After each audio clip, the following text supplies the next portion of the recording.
ഉണ്ണി ബാലകൃഷ്ണൻ, തുടർച്ചയായിട്ട് വരുന്ന അക്രമങ്ങളുടെ വാർത്തകൾ തിരുവനന്തപുരത്ത് സ്കൂളിൽ നിന്ന്, പത്തനംതിട്ടയിൽ സ്കൂളിൽ നിന്ന്, ഇന്നിപ്പോൾ പാലക്കാട് ITയിൽ നിന്ന്, താമരശ്ശേരിയിൽ നിന്ന് മുഹമ്മദ് ഷഹബാസിൻ്റെ മരണം, ഇത് നേരത്തെ തന്നെ വയനാട്ടിലെ തന്നെ ഒരു അധ്യാപകൻ പോസ്റ്റിൽ കുറിച്ചിരുന്നു. ഒരു വിദ്യാർത്ഥി മരിക്കുന്നത് വരെ ഇതാരുടെയും ശ്രദ്ധയിൽപ്പെടില്ല. നിരന്തരം സംഘർഷം നടക്കുന്നൊരവസ്ഥയുണ്ടാകുന്നു. കൗമാരങ്ങൾക്ക് ഇത് എന്തു പറ്റി എന്നതാണ് ചോദ്യം. എല്ലാവരും ഇപ്പോൾ ആഴത്തിൽ ചിന്തിക്കുന്നുണ്ട്. സർക്കാർ ഒരു പ്രധാന വിഷയമായി എടുക്കുന്നു, പ്രതിപക്ഷവും ഒരു പ്രധാനപ്പെട്ട വിഷയമായി എടുക്കുന്നു. ഒന്നിച്ചു നിന്ന് എതിർക്കണ്ടേ? ഒന്നിച്ചു നിന്ന് എതിർക്കേണ്ട ഒരു പ്രധാനപ്പെട്ട സാഹചര്യത്തിലേക്കാണ് നമ്മൾ എത്തിയിരിക്കുന്നതെന്ന കാര്യത്തിലൊരു സംശയമില്ല. ഇപ്പോൾ നോക്കൂ, 2023 മെയ് മാസം കേരളത്തിൽ ഞെട്ടിച്ച ഒരു വാർത്ത സംഭവിച്ചിട്ടുണ്ട്. നമ്മുടെയൊക്കെ ഓർമ്മയിൽ അത് എത്രത്തോളം ഉണ്ട് എന്നെനിക്കറിയില്ല.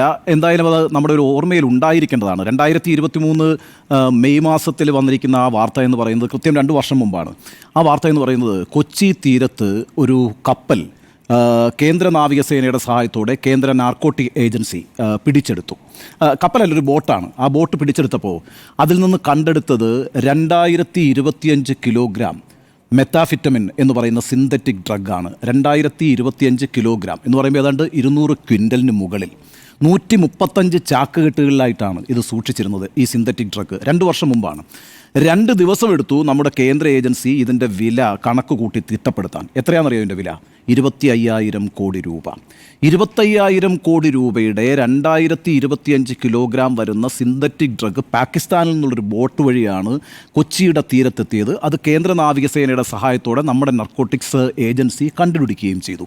ഈ 2 കണക്കുകളും എടുത്തു നോക്കിയേ. 2025 കിലോഗ്രാം, 200 ക്വിൻ്റൽ, അതേപോലെ 25,000 കോടി എന്ന് പറഞ്ഞാൽ കേരളത്തിലെ മാർക്കറ്റ് എത്രയാണെന്നാണ് ഈ വിചാരം? ലഹരി മാഫിയയുടെ മാർക്കറ്റ്. അത് കേരളത്തിൽ മാത്രമായിട്ട് ഉപയോഗിക്കണമെന്നില്ല, മറ്റ് സംസ്ഥാനങ്ങളിലേക്കുമൊക്കെ അത് സർക്കുലേറ്റ് ചെയ്യപ്പെടാം. എന്നാലും കേരളത്തിൻ്റെ തീരത്തേക്ക് 200 ക്വിൻ്റൽ മയക്കുമരുന്ന് വരുന്നു, 25,000 കോടി രൂപയുടെ മയക്കുമരുന്ന് വരുന്നു എന്ന് പറയുമ്പോൾ കേരളം അകപ്പെട്ടിരിക്കുന്നൊരു കെണി എന്ന് പറയുന്നത് ചെറിയ കെണിയാണോ? ലഹരി മാഫിയ എന്ന് പറയുന്നത് ചെറിയൊരു മാഫിയാണോ? മുമ്പൊക്കെ നമ്മൾ ഈ പറയുന്ന സ്പിരിറ്റ് മാഫിയയെക്കുറിച്ചാണല്ലോ സംസാരിച്ചു കൊണ്ടിരുന്നത്. Spirit lobby, spirit mafia. ഇപ്പോൾ അതൊക്കെ മാറിയിരിക്കുന്നു. കഴിഞ്ഞൊരു 10 വർഷം കൊണ്ട് കേരളം എന്ന് പറയുന്നത് ലഹരി മാഫിയയുടെ കയ്യിലായിരിക്കുന്നു. അതിൻ്റെ ഒരു വലിയ മാർക്കറ്റ് കേരളത്തിലുണ്ടായിരിക്കുന്നു.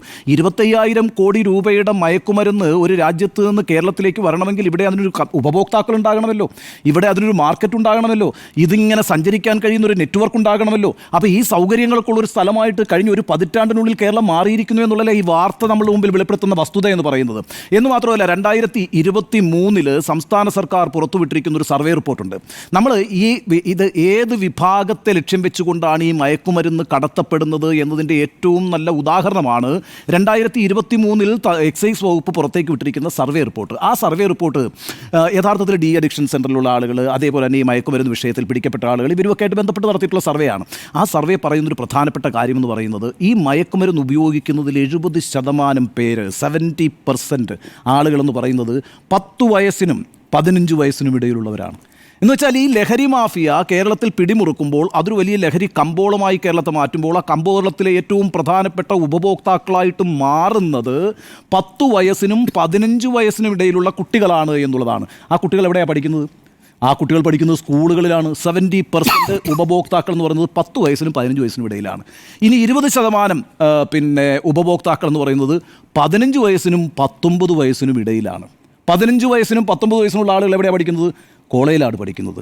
ഇനി ഞെട്ടിപ്പിക്കുന്ന മറ്റൊരു വിവരം കൂടി ആ സർവേ പുറത്തേക്ക് വിട്ടിട്ടുണ്ട്. ഇത് ഗവൺമെൻറ് ഓഫ് കേരളയുടെ സർവേയാണ്. 10%, ബാക്കിയുള്ളത് 10%ആണല്ലോ. ഈ 10%ൻ്റെ ഗുണഭോക്താക്കളെ 10 വയസ്സിൽ താഴെയുള്ള കുട്ടികളാണ്. ഇതാണ് ഞെട്ടിക്കുന്ന സർവേ. 2 വർഷം മുമ്പ് വന്ന 2 വാർത്തകളാണ് ഞാൻ ഈ പറയുന്നത്. 25,000 കോടിയുടെ ഒരു കമ്പോളം സെറ്റാക്കിയിരിക്കുന്നു. അവിടുത്തെ ഏറ്റവും പ്രധാനപ്പെട്ട ഗുണഭോക്താക്കളായിട്ട് വരുന്നത് 10 വയസ്സ് മുതൽ 20 വയസ്സ് വരെ പ്രായമുള്ള കുട്ടികളാണ്. അങ്ങനെയാണ് കേരളം ഇത്രയും വലിയൊരു ദുരൂഹമായ അപകടകരമായ സാഹചര്യത്തിലേക്ക് വന്നിരിക്കുന്നത്. 2 വർഷം മുമ്പുള്ളൊരു കണക്കാണ് ഞാൻ ഈ പറയുന്നത്. ഇത് ചെറിയൊരു കാര്യമല്ല. അപ്പോൾ നമ്മുടെ ഈ പറയുന്ന സ്കൂളുകൾ കേന്ദ്രീകരിച്ച്, കോളേജുകൾ കേന്ദ്രീകരിച്ചാണ് ലഹരി മാഫിയ പിടിമുറുക്കിയിരിക്കുന്നത്. 35 വയസ്സിന് മുകളിൽ, അല്ലെങ്കിൽ 40 വയസ്സിന് മുകളിൽ, 25 വയസ്സിന് മുകളിൽ ഒക്കെയുള്ള ആളുകൾ ഇതിനകത്ത് വളരെ കുറവാണ് ഉപയോഗിക്കുന്നത്. ഇതിൻ്റെ ഒരു പ്രശ്നം എന്താണെന്ന് വെച്ചാൽ ഈ സ്കൂളുകളിലേക്കും കോളേജുകളിലേക്കും ആദ്യം പുകവലിയായി, പിന്നീട് കഞ്ചാവായി ഒക്കെ ഇത് രംഗപ്രവേശം ചെയ്യുന്നുണ്ട്.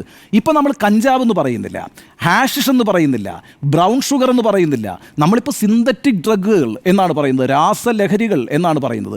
ആ ഒരു സ്ഥലത്തേക്ക് കുട്ടികളെ മാറ്റിയിരിക്കുന്നു എന്നുള്ളതാണ്. അതാണ് ഏറ്റവും അപകടകരമായിട്ടുള്ള പ്രധാനമായിട്ടുള്ള കാര്യം. നമ്മളിതിപ്പോൾ ചർച്ച ചെയ്യാനുള്ള കാര്യം എന്താണെന്ന് വെച്ചാൽ ഈ പറയുന്ന രാസലഹരിക്ക് അടിപ്പെടുന്നു എന്നുള്ളത് വലിയ വിപത്ത്. ആ അടിപ്പെടുന്ന വിഭാഗം ക്രിമിനലുകളായി മാറി വലിയ കൊലപാതകങ്ങൾ നടത്തിക്കൊണ്ടിരിക്കുന്നു എന്നുള്ളതാണല്ലോ രണ്ടാമത്തെ വിപത്ത് എന്ന് പറയുന്നത്. ഇപ്പം നിങ്ങളൊരു ലഹരി അഡിക്റ്റാണ് എങ്കിൽ നിങ്ങൾ മാത്രമാണ് നശിക്കുന്നതെന്ന് പറയാം. പക്ഷേ അവിടെ അവസാനിക്കുന്നില്ലല്ലോ ഈ പ്രശ്നം. അവിടെ നിന്ന് മറികടന്നുകൊണ്ട് ഈ ലഹരിയുടെ റാക്കറ്റായി പ്രവർത്തിക്കുക, അത് വാങ്ങാൻ പണമില്ലാതാകുമ്പോൾ പിന്നെ മോഷണങ്ങളിലേക്ക് പോവുക, പിന്നെ കൊലപാതകങ്ങളിലേക്ക് പോവുക, പിന്നെ എന്ത് തരത്തിലുള്ള ക്രിമിനൽ ആക്ടിവിറ്റിക്കും സംഭവിക്കുക. ഇപ്പം ഞാനൊരു ഉദാഹരണം പറയട്ടെ. നമ്മൾ ഈ കണ്ടുകൊണ്ടിരിക്കുന്ന കൊലപാതകങ്ങളുടെയൊക്കെ ഒരു സ്വഭാവം എന്താണ്? അതിനകത്തൊക്കെ ക്രൂരമായൊരു മനോനിലയില്ലേ?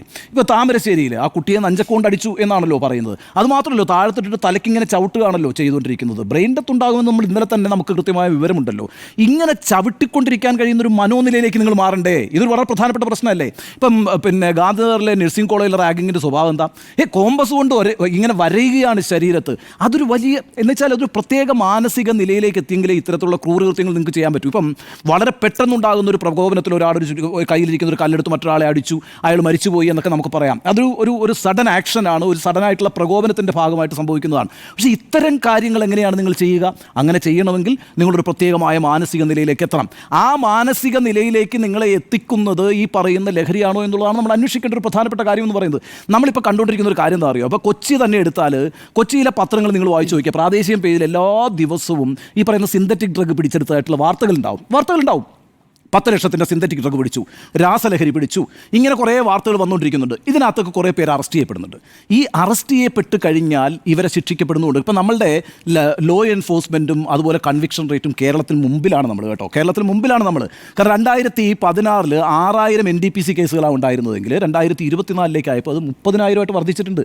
30,000 വർദ്ധിക്കുന്നത് ഒരു കേമപ്പെട്ട കാര്യമായിട്ടല്ല ഞാൻ പറയുന്നത്. പക്ഷേ അത്തരം കേസുകൾ നമ്മൾ കണ്ടെത്തുകയും പിടിക്കുകയും ആളുകൾ അറസ്റ്റ് ചെയ്യുകയും നമ്മുടെ കൺവിക്ഷൻ റേറ്റ് വളരെ കൂടുതലാണ് രാജ്യത്ത് തന്നെ. നമ്മൾ അവർക്ക് ശിക്ഷ വാങ്ങിക്കൊടുക്കുകയും ചെയ്യുന്നുണ്ട്. പക്ഷേ അവിടെയാണ് അത് അവസാനിക്കുന്നത് എന്നുള്ളതാണ് പ്രശ്നം.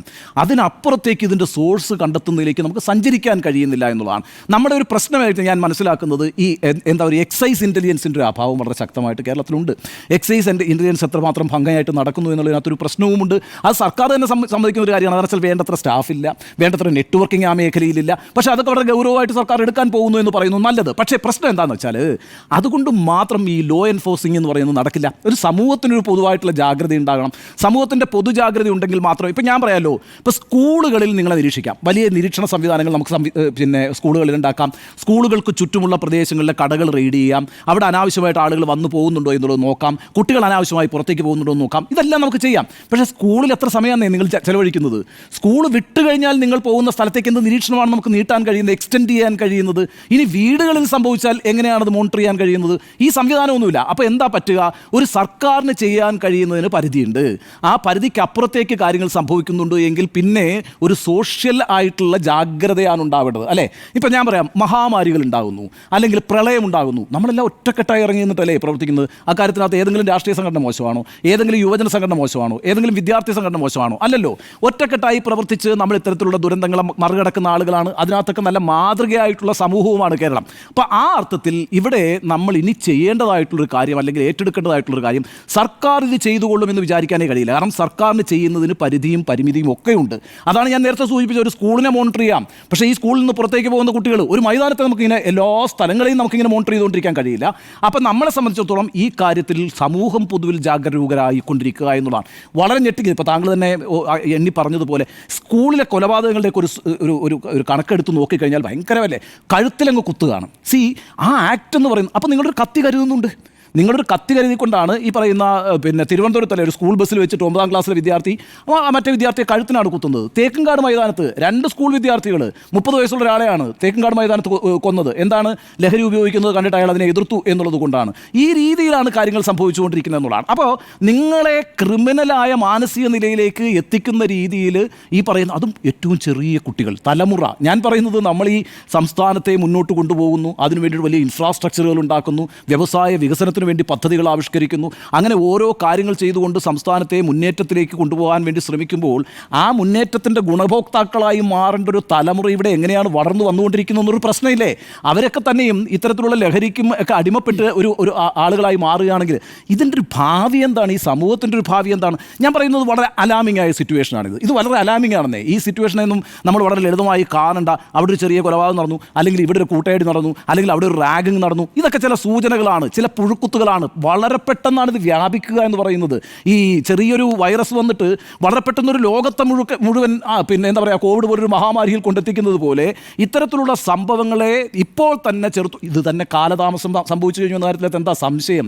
അപ്പോൾ ഇപ്പോൾ തന്നെ നമ്മൾ വൈകിക്കഴിഞ്ഞിട്ടുണ്ട്. ഇനി നമ്മൾ ഇതിൻ്റെ മുമ്പിൽ നിശബ്ദരായി ഇരിക്കുകയാണ് എങ്കിൽ കേരളം എങ്ങോട്ടാണ് പോകുന്നത് എന്നുള്ളത് പ്രവചിക്കാൻ കഴിയില്ല. കാരണം ഞാൻ നേരത്തെ സൂചിപ്പിച്ച സർവേ റിപ്പോർട്ട് എന്ന് പറയുന്നത് വളരെ അലാമിംഗ് ആണ്.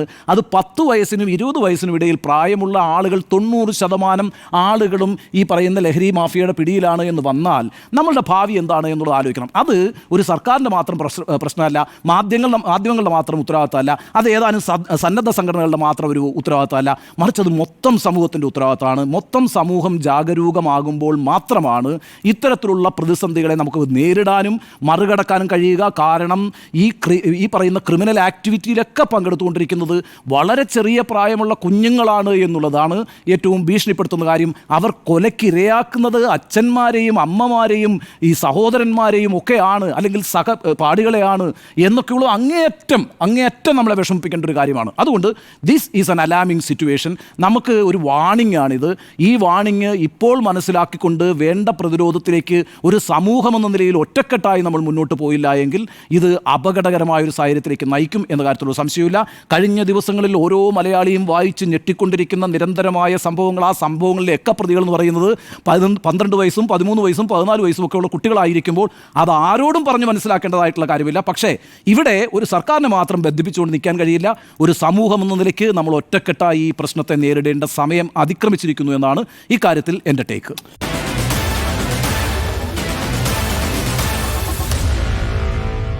Meet the editors.